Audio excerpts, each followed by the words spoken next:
Are your edits secretly the reason you're stuck working with low-paying clients? Recently, over 1,000 editors applied to be roasted by me, and most of them were making mistakes that instantly kill watch time, client trust, and your rates. So today I'm going to roast 3 editors and show you how to fix the exact problems that are probably holding you back too, starting with Silas. Welcome to round 1 of AI versus humans, starting off with the simple game of Scrabble. All right, let's do this. You are heavily underusing the zoom feature.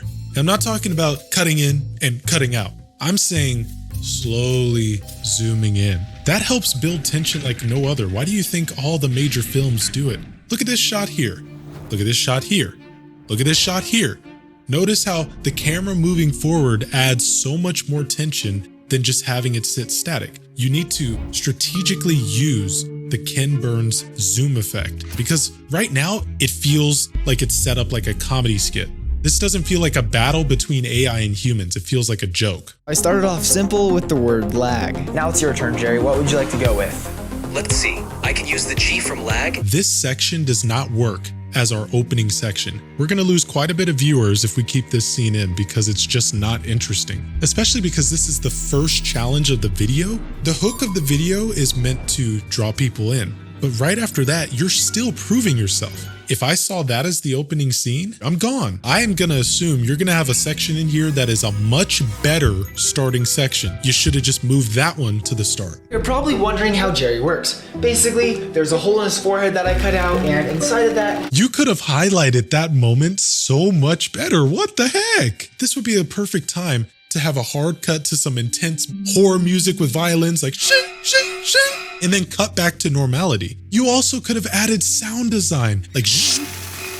Make it sound like a horror movie, come on! One of the compliments I love receiving from clients is when they say, "You made this scene so much cooler than I meant for it to be." It's because of stuff like this. If you can add that extra flair when they didn't ask you to, that means that your likelihood of getting a raise is much higher. Chances are you're still making at least one of the editing mistakes I've just shown you. And that's why I put together the 12 viral editing secrets. Every top editor I know has unfair advantages, and these are mine. The secrets behind my million-view edits that help me land clients that pay thousands per edit. Don't waste years stuck at $200 edits when your unfair advantage is literally sitting right here. The link's in the description. It's free. Go ahead and grab it before you forget. I'm ready for your next move. Let's see what you've got. Now, even with a terrible set of letters, We're back here. Oh, this is like pacing hell, man. I don't want to be back on the Scrabble game. Even if the scene was good, it's not a good idea to revisit it because you've changed locations. At this point, I've mentally moved on. Now back to the Scrabble board, it feels like we're moving backwards in time, which negatively affects retention. You want the audience to feel like the story is evolving and moving forward. what is this AI? This thing is stupid. It does not understand anything. Then I proceed to start yelling at Jerry. Yo! He is arguing with the AI and yapping for so long that he had to time-lapse his rant. I don't know if I've seen that before. Most people time-lapse when they're eating food or they're building something, but time-lapsing a yap session is actually like brilliant, and it made me laugh out loud. That was very well done. It was the combination of the time-lapse and the slow zoom in, as well as the music. So he's not using angry music, he's actually using fairly relaxed music, and that contrast helps make it funnier. That was trash. I deserve that roast. Let's redeem myself. Here's a real move. We can use the T in quit and build the word tin going down. Just drop an I and an N under it. This version of the Scrabble scene is so much better. I almost wish we could get to this type of humor quicker in the video. It just started off pretty slow and stale. You could have just said, we're gonna play Scrabble, then do a quick little time lapse with like a 8-second voiceover, then we cut straight to the humor. Because this is gold. I'm really enjoying this.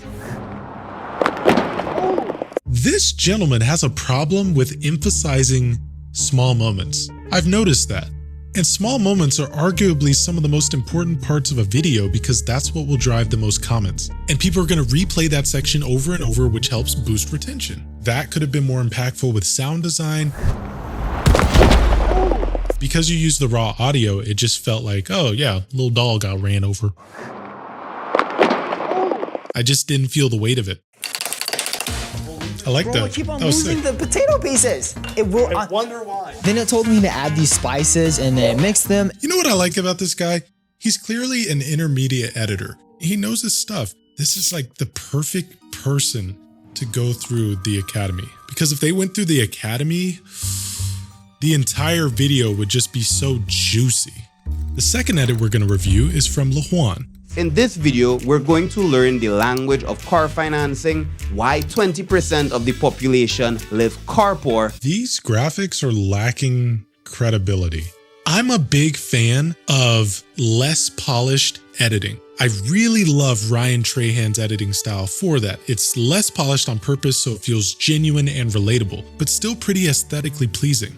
But the thing is, when you're in the finance niche, one of the biggest things you need to have is credibility. You can be the most credible person in the world, but if your graphics and style doesn't look like it's made for a mature audience, then it can often lead to people tuning out. I'm not saying you can't have fun with your videos, but you also need to be niche aware. If you take a loan to buy a vehicle and you end up owing more on the loan than the vehicle is worth, then you're considered underwater. This is supposed to be like chill car advice, okay?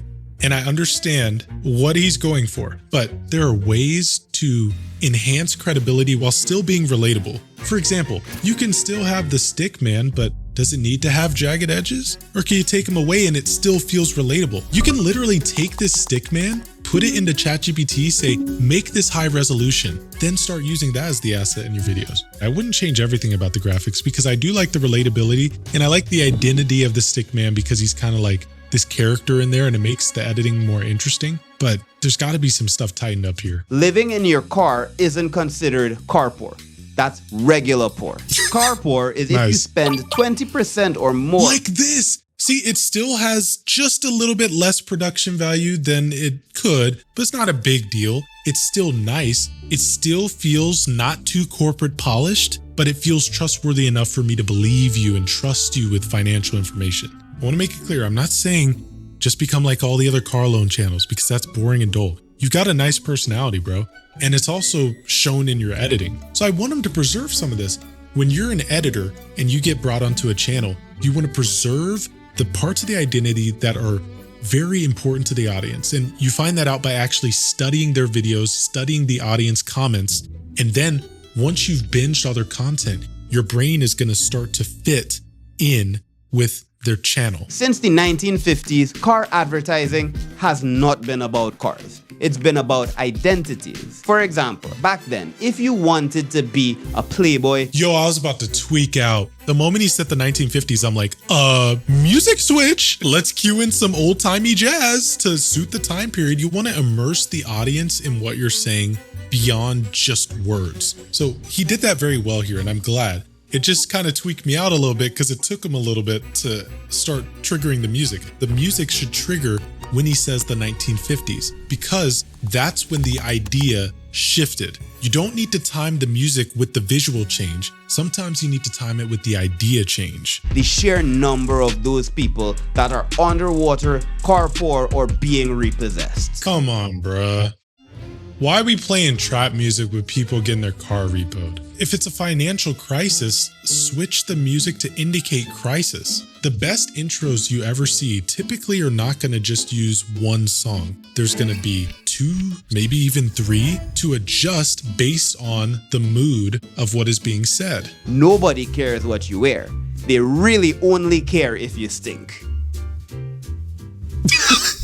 I like how long he held that shot. Watch this video up next. YouTube thinks you'd like it a lot. My gosh. Did you click it? Yo. Click it. That was really good. I like that. And now, the final edit we're going to review is from Jazz Deep. Today, I am going to be spending all day on this treadmill. Rule number 1, I must consume. Why on this planet would you use that font for a modern iPhone text message? This is a modern type of video idea. It's about walking on a treadmill all day nonstop. That is the most modern day idea I've ever heard. So why in the world do we have this Times New Roman looking off font It's creating cognitive dissonance. It doesn't feel right. That just made me think I'm about to see some craziness for the rest of this edit. According to Google, Oh the average my. person burns between... Yo, am I being like trolled? What is this? What are you doing? We are showing the entire Google tab. The gosh darn link is going off of the freaking page. And come on, you could have done better than stock footage. Stock footage should be a last resort. It cheapens your edits. It's bizarre to me. Usually I'm talking about like editing psychology stuff, but there's so much visual. But that is psychology, actually. The little stat is so minuscule, it is unimportant and has no impact. If you're actually serious about getting the most money from your edits, you need to prioritize human psychology. Don't let it be just a secondary, like, oh, I'll sprinkle some psychology on it later. No, it needs to be the actual focus of every decision you make in the edit. You built the entire foundation of the edit around the human experience. Now, I can tell you this works all day long, but I'd rather you hear it from someone who's actually inside my Elite Editor Academy. For those of you who are on the fence about ordering Josh's editing course, it's so helpful. It is worth every penny. The knowledge in here is just, it's mind-blowing. And that's not coming from a beginner. Austin has spent 12 years in the animation industry working with DreamWorks, Disney Plus, and Netflix. So when someone with Disney and Netflix credits says it's worth every penny, you know it's not just another YouTube course. This is the system editors are using to double their income on a single client or turn one good month into a $10,000 month without burning 40 hours on every cut. The link's in the description. Don't wait, because every day you wait, that's another day stuck at $200 edits. 3, 2, 1. I think that's a nice... The graphics are consistently bad. I'm not trying to hurt feelings, man. I want to be nice, but I gotta tell it like it is. The only way you'd be able to charge a high price for this edit is if it was to a business owner. Because if you didn't know, people that sell products have more money to spend on editors. That's why you should work with them. Don't just work with YouTubers that sell nothing. Try to find business owners that are serious about growing their business. So around about 580 calories, 2 wings down. Why is the music not changed? When you are dealing with a video like this, you have to keep it interesting with the editing. It is more crucial to frequently switch music tracks on a video like this compared to videos where you're going all sorts of different places. Like, I'm already getting bored of the idea simply because of this gosh darn continuous rock music. Got some jerk wings, round about 250 calories per wing. So 2.5 of these, and we have... Okay, this is the point where you as the editor grab your client by the throat, throw him across the room, pick him up, wipe him off. Hey, listen, bud, we gotta talk. Because the camera is in front of him pretty much the whole time. Where's the B-roll? Get me like a nice overhead shot of banana bread. Get a little downward shot. Get a side shot. Get a shot of him holding the camera, pointing it down at his feet, walking on the treadmill. Maybe a top-down shot. Get a gosh darn drone. Shot variety is the most important thing when you are doing something where you can't move from that location. And it's on you, the editor, to tell the client that. My wife made this, and the window's open, so I better give it a rave review. The window's open?